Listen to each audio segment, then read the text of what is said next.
El juicio de la mañana.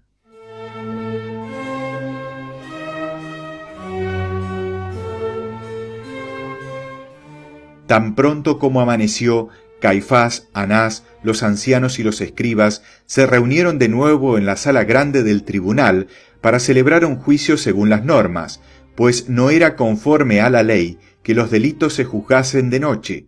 Debido a la urgencia, podía haber solo una instrucción previa. La mayor parte de los miembros del consejo habían pasado el resto de la noche en casa de Caifás, en donde les habían preparado camas, y se veía en todos los gestos gran precipitación. Deseaban condenar a Jesús a muerte, pero Nicodemo, José y algunos otros se opusieron a sus demandas y pidieron que se difiriera el juicio hasta después de la fiesta, alegando que una sentencia no podía basarse en las acusaciones presentadas ante el tribunal porque todos los testigos se habían contradicho entre sí. El sumo sacerdote y sus adeptos se irritaron y dieron a entender claramente a los que se les oponían que, siendo ellos mismos sospechosos de haber favorecido la doctrina del Galileo, este juicio les disgustaba porque no les resultaba conveniente. Excluyeron incluso del consejo a todos los que eran favorables a Jesús. Estos últimos protestaron la decisión y finalmente dijeron que se lavaban las manos de todo lo que allí pudiera decidirse, y abandonando la sala se retiraron al templo.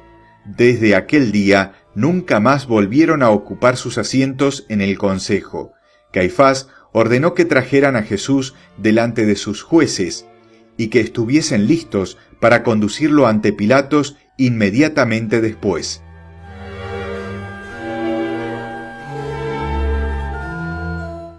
Los esbirros se precipitaron a la cárcel, desataron las manos de Jesús, le arrancaron la capa vieja con la que le habían cubierto, lo obligaron a ponerse su túnica cubierta de inmundicias, le rodearon el cuerpo con cuerdas y lo sacaron del calabozo. Todo esto lo hicieron precipitadamente y con una horrible brutalidad. Jesús fue conducido a entre la multitud, ya reunidos enfrente de la casa, y cuando lo vieron tan horriblemente desfigurado por los malos tratos dispensados, vestido solo con su túnica manchada en lugar de sentir compasión, lo miraron con disgusto, y el desagrado les inspiró nuevas crueldades, pues la piedad era algo desconocido por el duro corazón de estos judíos. Caifás, que no hacía el más mínimo esfuerzo por disimular su rabia contra Jesús, que se presentaba delante de él en un estado tan deplorable, le dijo: «Si tú eres el Cristo, si eres el Mesías, dínoslo». Jesús levantó la cabeza y dijo con gran dignidad y calma: «Si os lo digo, no me creeréis, y si os lo pregunto a vosotros, no me responderéis, ni me dejaréis marchar. Pero desde hoy, el Hijo del Hombre estará sentado a la derecha de Dios Todopoderoso». Se miraron unos a otros y con desdeñosa sonrisa preguntaron a Jesús: «¿Eres tú, pues, el Hijo de Dios?» Y Jesús respondió: «Tú lo has dicho, lo soy». Al oír estas palabras exclamaron: «¿Para qué necesitamos más pruebas? Hemos oído la blasfemia de su propia boca».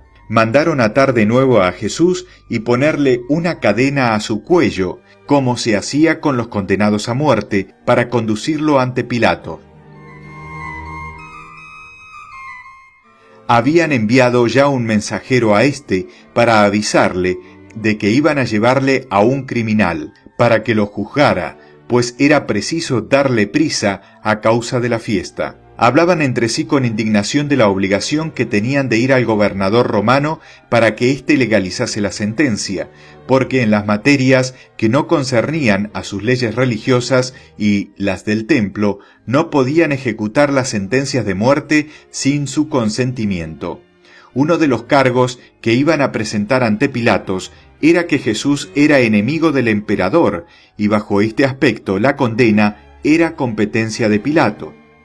Los soldados estaban ya formados delante de la casa. Había también muchos enemigos de Jesús y mucha gentuza. El sumo sacerdote y una parte de los miembros del Sanedrín iban delante, seguidos por el pobre Salvador, rodeado de los esbirros y los soldados. La muchedumbre cerraba la marcha. En ese orden, bajaron de Sión a la parte inferior de la ciudad y se dirigieron al palacio de Pilatos. Una parte de los sacerdotes que habían asistido al último juicio se dirigieron al templo, donde todavía tenían mucho que hacer.